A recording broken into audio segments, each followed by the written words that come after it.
कर्जत जामखेडसर याची जी दुरुस्ती या ठिकाणी 1 एप्रिल ते 30 एप्रिल दरम्यान होणाऱ्या या कार्यक्रमासाठी उपस्थित आहोत। आजच्या कार्यक्रमाचे प्रमुख उपस्थिती म्हणून आपल्या प्रदेशाचे महामंत्री सुनीलजी राणे साहेब हे उपस्थित मार्गदर्शन करणार आहेत आणि आजच्या कार्यक्रमाला या ठिकाणी एवढं बिजी शेड्यूल असून वेळ काढून आपल्या महाराष्ट्र राज्याचे सभापती सन्माननीय रामजी शिंदे साहेब यांच्या प्रमुख मार्गदर्शनाखाली आजची बैठक होत आहे। बैठकीसाठी उपस्थित असलेल्या आपल्या नगराध्यक्ष रवी भाऊ, अशोक भाऊ, या ठिकाणी कैलासराव असतील, या ठिकाणी शालेय मंडळाचे अध्यक्ष असतील, सर्व आमचे प्रमुख पदाधिकारी, जिल्ह्याचे पदाधिकारी, या सर्वांच्या आणि सर्वच या ठिकाणी अतिशय तळमळाचे भारतीय जनता पार्टीचे सर्वच कार्यकर्ते या ठिकाणी उपस्थित आहेत। या कार्यक्रमाच्या निमित्ताने हा अतिशय महत्वाचा विषय राहणार आहे। राणेसाहेब अतिशय सविस्तर या कार्यक्रमाची आपल्याला माहिती देणार आहे। आपले नेते शिंदे साहेब सुद्धा या ठिकाणी मार्गदर्शन करणार आहेत। उशीर झाला आहे, मी प्रथमतः सर्वांचं स्वागत करतो। जास्त वेळ या ठिकाणी घेणार नाही। हा मतदारसंघ आपल्या सभापती साहेबांचा आहे। अगदी या ठिकाणी येऊ घातलेल्या जिल्हा परिषद पंचायत समितीच्या निवडणूक आहे, पुढच्या वर्षी कर्जत नगरपालिकेची निवडणूक आहे, आता मोठ्या संख्येने ग्रामपंचायत आहे। या सर्व दृष्टीने या मतदार याद्या दुरुस्त होणं आपल्या सर्वांच्या दृष्टीने अतिशय महत्वाचं काम आहे। आता साहेबांच्या मार्गदर्शनानुसार मनोज काकाला या BLO-1 आपण या मतदारसंघाचं केलेलं आहे। त्यांच्या मार्गदर्शनाखाली BLO-2 ची निर्मिती या ठिकाणी नियुक्ती होणार आहे आणि मग BLO शासनाचा आणि BLO-2 याच्या मार्फत आपण BLO-2 ने मोठी जबाबदारी आपल्या सर्वांवर येणार आहे। सर्व पदाधिकारी अतिशय आपण या ठिकाणी चांगलं काम करतात अशी अपेक्षा। 1 नंबर राज्यात आपला मतदारसंघ या ठिकाणी याच्या दुरुस्तीत राहील अशी आपल्याकडून अपेक्षा व्यक्त करतो। 6 एप्रिलला या ठिकाणी भारतीय जनता पार्टीचा स्थापना दिवस आहे। त्या दिवशी मी आपल्याला शिंदे साहेबांकडून त्यांच्या वतीनं आणि प्रदेशाध्यक्ष आपले रवींद्र चव्हाण साहेब यांच्या वतीने अशी विनंती करण्यात येईल की प्रत्येक घरावर आपला या ठिकाणी झेंडा लागला पाहिजे। यासाठी आपण सर्वांनी प्रयत्न करायचे आणि साहेबांच्या मार्गदर्शनाखाली काम करत असताना हे काम सुद्धा अतिशय चांगलं होईल अशी मी या ठिकाणी राणे साहेबांना आपल्या सर्वांच्या वतीनं या ठिकाणी ग्वाही देतो आणि माझे बोलतो जय हिंद जय महाराष्ट्र। कर्जत जामखेड संयुक्त बैठकीसाठी मतदार याद्यांची विशेष सखोल पडताळणी यासाठी महाराष्ट्रातून उपस्थित असलेले आमचे मित्र माजी आमदार सुनीलजी राणे साहेब, जिल्हाध्यक्ष दिलीपजी भालसिंग, त्याचबरोबर उपस्थित असलेल्या प्रतिभाताई रेणुकर, मंडलाध्यक्ष बापूराव गवळे, अनिल गदादे, सुनील काळे, नगराध्यक्षा रंजनताई चिंतामणी, ॲडव्होकेट कैलासनाथ शेवाळे, दत्ताभाऊ वारे, अशोकराव खेडकर, शेखर खरवे, चंद्रकांत लाडेबा, डॉक्टर प्रल्हाद मोरकर, दादासाहेब सोनवणी, रवी सुरवशे, सभापती शरद कारले, उपसभापती नंदू गोरे, माजी तालुकाध्यक्ष अजय कासिक, सोमनाथ पाटणे, माजी जिल्हा परिषद सदस्य, उपनगराध्यक्ष पोपटनाना राळेभा, माजी सभापती बापूराव शेळके, अनिल चिंतामणी, उपसभापती अभय पाटील, त्याचबरोबर अजिनाथ भंडारे, माजी उपसभापती प्रकाश शिंदे, सरपंच नितीन खेटमाळ, माजी उपसरपंच संपत बावकर, मनोज कुलकर्णी, प्रसाद कोकीकर, संजीवताई पाटील, गुरुश्रीताई चौगारे, सीमाताई कुलकर्णी, नंदाताई बोरकर, लक्ष्मीताई पवार, दीपालीताई गर्जे आणि उपस्थित असलेले सर्व पदाधिकारी, कार्यकर्ते, बूथ प्रमुख, बंधूंनो आणि भगिनींनो, खरं तर हा एसआयआरचा कार्यक्रम स्पेशल सिस्टमॅटिक इंटेन्सिव्ह रिव्हिजन आपल्याला सगळ्यांनाच वाटायचं की एसआर काय तर थेट एसआर आपल्यापर्यंत पोहोचत आणि त्याच्यावरती आपल्याला काम करायचं. आणि हे काम करत असताना आपण बघितलं असेल की भारतीय जनता पार्टी केंद्राने प्रत्येक राज्यामध्ये अतिशय सखोल अशी मतदार यादीचा अभ्यास करण्याच्या संदर्भामध्ये ती आपल्या पक्षाच्या वतीनं स्पेशल मिशन मुवमेंट हाती घेतलेलं आहे. त्यामुळे प्रत्येक मतदारसंघात जाऊन बूथ लेवलचे कार्यकर्ते असतील, बूथ प्रमुख असतील, पदाधिकारी असतील, नेते असतील, त्यांनी सर्वांनी यामध्ये विशेष लक्ष घालण्याची आवश्यकता आहे. घरोघर जाऊन मतदारांची पडताळणी, मृत किंवा डुप्लिकेट नावे काढून टाकणे, नवीन पात्र मतदारांची नोंदणी, पत्ता आणि इत्यादी तपशील, प्रत्येक मतदाराचा डाटा अपडेट करणे साधारणपणे अशी करायचं आहे. परंतु आपण म्हणत असताना हे तर आपण दरच वेळेस करतो. आता याच्यामध्ये नवीन काय आहे? आपण नवीन याच्यात एवढंच आहे की आपल्याकडे 358 बूथ आहेत आणि हे 358 बूथ कर्जत आणि जामखेडमध्ये, कर्जतमध्ये 215 आहेत तर जामखेडमध्ये 143 आहेत. असे 358 बूथ आपल्या 227 कर्जत जामखेडमध्ये आहेत. आणि आपल्यालाही प्रत्येकजण ते कार्यकर्ता जो बसलेला आहे तो ग्रामपंचायत, सोसायटी, पंचायत समिती, जिल्हा परिषद, विधानसभा, लोकसभा या निवडणुकीला सातत्यानं आपापल्या मतदार यादीवरचा अभ्यास करून त्या दिवशी मतदान घडवण्याच्या प्रक्रियेमध्ये हिरारीने भाग घेतो, सहभागी होतो. आणि आपल्याला त्या दिवशी कळतं की या मुलीचं लग्न झालंय, ती बाहेर गेलीये, ती विधानसभेला लोकसभेला तर नाहीच आहे, विधानसभेला कदाचित येते, मतदानाला येते, पण ग्रामपंचायतीला मात्र ती मतदानाला आल्याशिवाय पाहतात. ज्यावेळेस अटीतटीचा सामना सुरू होतो त्यावेळेस ती मतं द्यायला कोणाच्या ना कोणाच्या बाजूने येते. आणि मग 2-5 मतांवर जर कार्यक्रम झाला तर मग आपल्याला असं वाटतं की ह्या मतदार यादीमध्ये या 5 नावं जर आपण अगोदरच वगळली असती तर मी निवडून आलो असतो, अशी भावना आपली होती. परंतु त्यावेळेस वेळ निघून गेलेली असते. जसं तुम्हाला वाटलं तसं मला बी वाटलं. 358 बूथ आहेत. याच्यावर प्रत्येक बूथवर 2 मताचं जर डिलिशन झालं असतं आपल्या विरोधातल्या मतांचं तर 358 म्हणजे 706 मतं होतात आणि आपल्याला 622 वाटत होते. त्यातले 1243 मधले जर 622 आपल्याला 621 तिकडे पडले असते तर आपण एक मतं निवडून आलो. पण आता त्या प्राप्त परिस्थितीमध्ये झालेलं आपलं दुर्लक्ष, आपल्याला असं राणेसाहेबांसारखी माणसं भेटलेलं आहे. आपण आपलं प्रथा परंपरेसारखी निवडणूक लढलो आणि निवडणूक लढल्याच्या नंतर तुझ्या बूथवर माझ्या बूथवर किती टक्के झालं, किती नाही झालं, किती आले, किती गेले एवढीची चर्चा केली. पण आता केंद्र सरकारने या संदर्भामध्ये एक विशेष अभियान हाती घेतलेलं आहे. ते एसआर अभियान हाती घेतलं असल्या कारणानं आपल्याला या निवडणुकीमध्ये, येणाऱ्या कोणत्याही सगळ्या निवडणुकीमध्ये याचा सगळ्यांनाच फायदा होणार.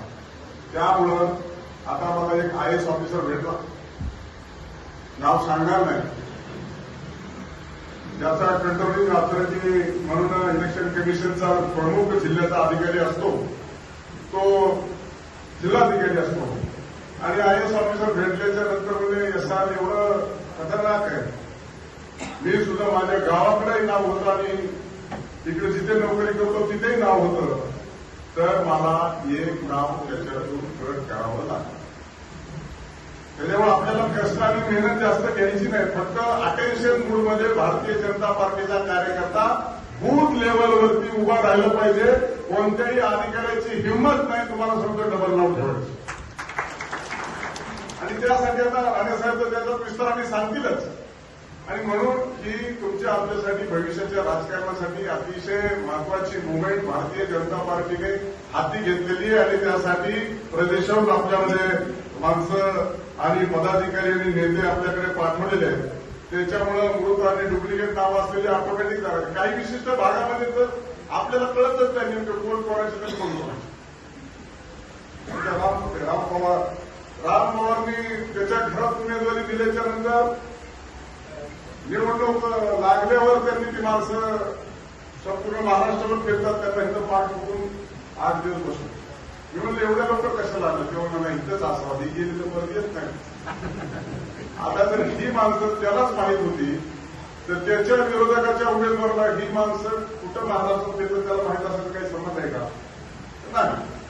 आणि मग अशा काही मतदार यादीमध्ये गोंधळ आणि संभ्रमाची अवस्था असते. आपण त्याच्यामध्ये ऑब्जेक्शन रेज केलं की तात्काळ त्याच्यामध्ये कारवाई होणार.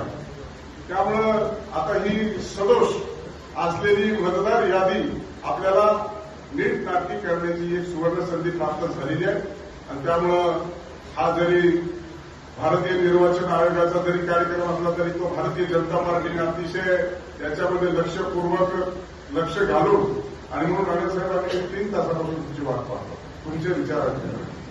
आणि मी म्हणलं इथेच बसून राहू आता. त्याच्यामुळे माझी सगळ्या कार्यकर्त्यांची तुमच्यामुळे विस्तृत भेट झाली. त्याचं श्रेय तुम्हाला द्या. सगळ्याचे पत्र असो, फोन असो, त्यांना शिफारस पत्र देणं असो, सगळ्याची कारवाई झाली. त्यामुळे आपण आलेला आहात. त्यामुळे जास्तीचं वेळ भाषण करणं काही योग्य होणार नाही. परंतु मी आपल्या बूथ प्रमुखाला आणि सगळ्या पदाधिकाऱ्यांना देखील विनंती करतो की ऐकलं आणि सोडून दिलं असं न करता 3-4 बूथ लेवलचे ऑफिसर आहेत आपले नेमले जातील आणि सरकारचे पण असतील. त्यांना निदान फोन केला तर तू जर असे डुप्लिकेट आणि मृत माणसाचे नावं काळजी नाही तक्रार जर झाली तर अडचण तुझी होऊ नये एवढी काळजी घे असं जरी म्हणले तरी आपलं मला वाटतं 90% काम होईल. आणि 10% जर नाही जर तर मी आहेच. आणि आपल्याला काही नियमानुसार काम करायचंय आणि नियमाला सोडून काम करायचं नाहीये. त्याच्यामुळं नियम दाखवणं एवढंच आपल्या पदाधिकाऱ्याचं काम आहे. जो चांगलं काम करेल त्याचा थोडीसा फायदा होईल.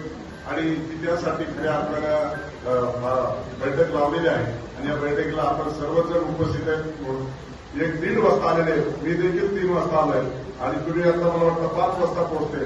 त्याच्यामुळे आम्ही वडापाव खाऊन अटेन्शनमध्ये तुमचं सर्व मार्गदर्शन ऐकायला आम्ही आधी एकदम सावधान स्थितीमध्ये आहोत. तरी मला वाटतं की मी जास्त वेळ थांबत नाही.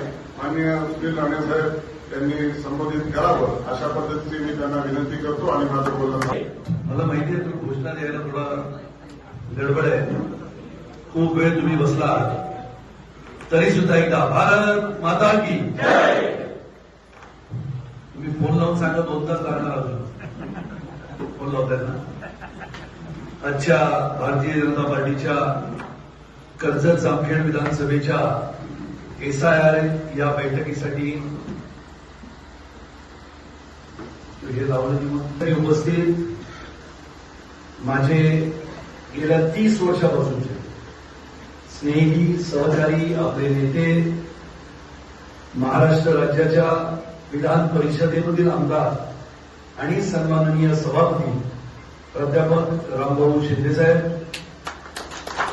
या कार्यक्रमाला माझ्यासोबत गेले महिनाभर प्रवास करणारे ज्या वेळेला मी अहिल्यानगरला आलो त्या वेळेला त्या जिल्ह्यामध्ये विविध विधानसभेमध्ये प्रवास करणारे जिल्ह्याचे अध्यक्ष सन्माननीय दिलीपजी बालसिंग, माननीय अनिल गदादे, माननीय सुनील काळे, बापूराव ढवळे, शेखर खरमरे, माननीय सौ प्रतिभा रेणुकर, भारतीय जनता पार्टीच्या महिला मोर्चाच्या जिल्हाध्यक्षा सन्माननीय श्रीमती प्रांजलताई अमित चिंतामणी, नगराध्यक्ष नगर परिषद जामखेड, माननीय अशोक खेडकर, माननीय कैलास शेवाळे, माननीय अजय काशीद, रवी सुरवसे, भगवान गुरुकर, शरद कारले, दत्ता वाले, प्रसाद डोकरीकर आणि मंचावर उपस्थित सर्व प्रमुख पदाधिकारी, कार्यकर्ते, बंधू आणि भगिनींनो, सर्वप्रथम मी उशिरा आल्याबद्दल तुम्हा सगळ्यांची क्षमा मागतो. पण रामभाऊंनी जे म्हटलं ते मला मान्य नाही. म्हणजे काय तर ते म्हणाले आम्ही वडापाव खाऊन थांबलो. रामभाऊंची विधानसभा, आपल्या महाराष्ट्र राज्याचे सभापती वडापाव तुम्ही तर राजे आहात. राजाने असं म्हटलं की आम्ही वडापाव खाल्लो तर आम्ही कुठे जायचं? वाटतं का तुम्हाला? आम्ही तर जेवलंच नाही. दिलीपराव घेऊन गेले, म्हणाले अरे आपण चाललोय जामखेडला, कर्जत जामखेड, राजांच्या मतदारसंघात, म्हणून आम्ही जेवलोच नाही. इथे आल्यावर समोर वडापाव पण संपला. आणि इथे बसलेल्या मंचावरच्या सर्व चेहऱ्यांकडे त्यांच्याकडे बघितलं आणखी घाबरलो.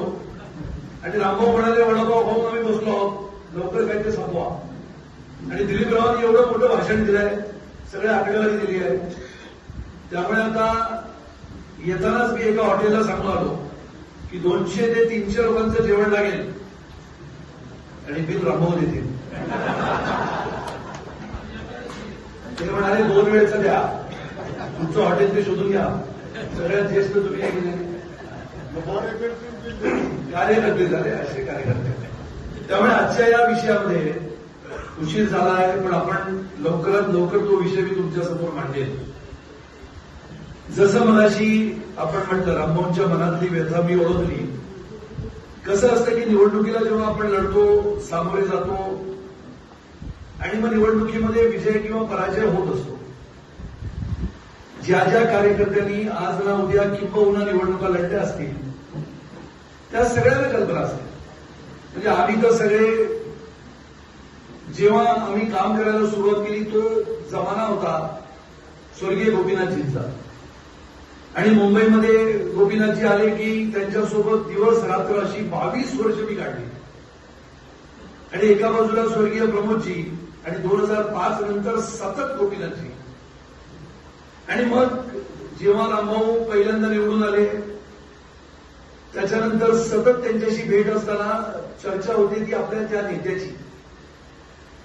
आणि मग कधी कधी मनामध्ये येतं की आपला कार्यकर्ता, आपला मित्र जेव्हा एखाद्या निवडणुकीमध्ये 1000, 1200, 1300 मतांनी पराभव होतो.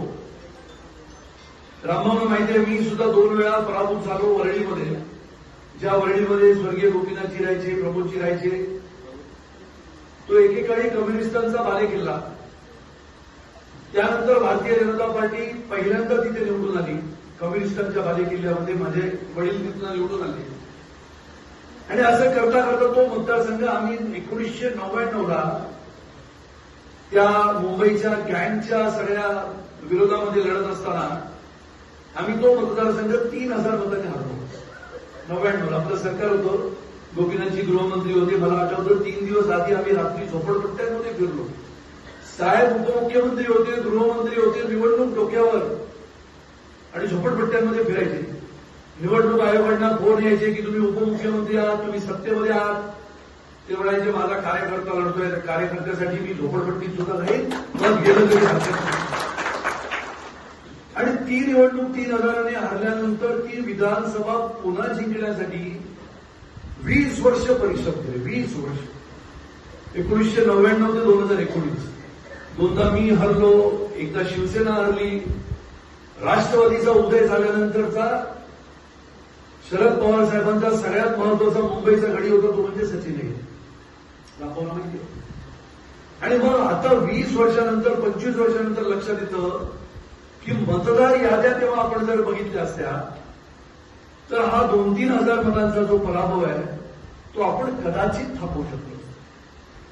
मगाशी मी आल्याला रामभाऊला विचारलं की विधानसभेला 2014ला 84,000 मतं, विधानसभेच्या 2019ला 92,477 मतं, 2024च्या विधानसभेला 1,26,433 मतं आणि समोरच्या व्यक्तीला 1,27,676 मतं. 358 बूथ पैकी 215 कर्जत, आता तुम्ही म्हटलं 215 आणि 143 जामखेड. आता तुम्ही विचार करा की गणित कुठे आहे. म्हणजे प्रत्येक कार्यकर्त्याच्या आणि जो मेहनत, परिश्रम अनेक वर्ष करत असतो, कार्यकर्त्यांच्या पण जिवारी लागतो पराभव. पण जो खरा कार्यकर्ता निवडणूक लढत असतो ना, जो मनापासून कार्यकर्त्यांसाठी, जनतेसाठी, सामान्यांसाठी लढत असतो, या 1200-1300 मतांनी ना अख्खं आयुष्य धुसरून आपल्याला ते कळत नसतं. कधी कधी आपण सामान्य कार्यकर्ता म्हणून, जनता म्हणून आपल्याला वाटतं एखादं काम नाही केलं, आता बघतोय याला निवडणुकीत. होतं ना असं अनेक वेळेला. आपण एखाद्याच्या घरी जातो, आपण जेव्हा अनेक वेळेला त्याला भेटण्याचा प्रयत्न करतो, तो भेटत नाही. आपण जेव्हा त्याच्या घरी जातो, त्या सामान्य माणसाच्या, तो म्हणतो कुठे होते तुम्ही 5 वर्ष? आणि मग तो आपल्याला त्या मतांसाठी झगडावं लागतं. मग कार्यकर्ते जातात, मिन्नतवारी करतात, काय नाही ते सगळं करतात. आणि मग आता गावात आणि खेड्याच्या निवडणुका तर इतक्या कठीण होत चालल्या आहेत की 1200 मतांनी आपण कदाचित मागे